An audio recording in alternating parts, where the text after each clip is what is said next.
Pendidikan ilmu pengetahuan sosial memiliki peranan penting dalam membentuk pemahaman siswa terhadap lingkungan sosial, ekonomi, budaya, dan geografi. Namun, dalam praktik pembelajaran di lapangan, proses pembelajaran IPS masih banyak yang bersifat konvensional dan berpusat pada guru. Metode ceramah dan penggunaan buku teks sebagai sumber utama menjadi praktik dominan, yang menyebabkan rendahnya partisipasi aktif siswa dan kurangnya keterlibatan dalam proses pembelajaran yang bermakna. Hal ini menyebabkan siswa cenderung pasif dan terbatas dalam pengembangan keterampilan berpikir kritis serta pemecahan masalah yang sangat dibutuhkan di abad ke-21 ini. Di sisi lain, perkembangan teknologi saat ini menyediakan peluang besar untuk menciptakan multimedia pembelajaran yang tidak hanya interaktif tetapi juga mendukung keterlibatan aktif siswa dalam memecahkan masalah nyata yang relevan dengan kehidupan mereka. Salah satu materinya adalah kenampakan alam dan sumber daya alam.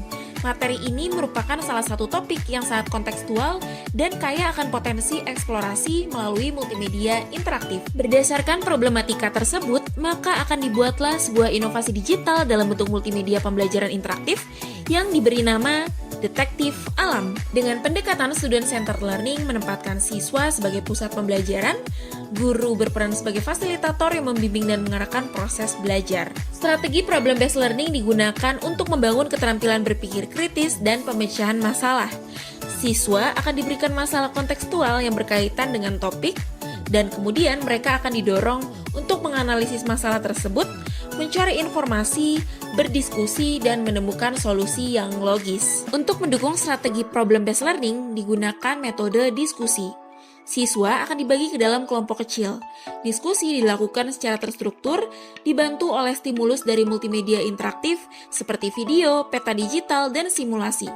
Tujuannya adalah agar siswa dapat saling bertukar pikiran, membangun pemahaman bersama, dan melatih keterampilan komunikasi serta kolaborasi. Evaluasi pembelajaran dilakukan secara menyeluruh dengan melihat 3 aspek, yaitu aspek sikap yang dinilai melalui observasi dengan panduan khusus untuk mengamati partisipasi dan tanggung jawab siswa dalam diskusi.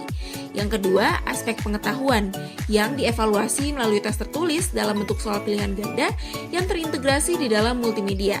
Dan yang ketiga, keterampilan diukur menggunakan penilaian kinerja dengan rubrik presentasi dan pemecahan masalah studi kasus. Inovasi ini diharapkan mampu meningkatkan keterlibatan siswa, menumbuhkan kemampuan berpikir kritis, serta mendukung pencapaian kompetensi yang lebih bermakna dan kontekstual.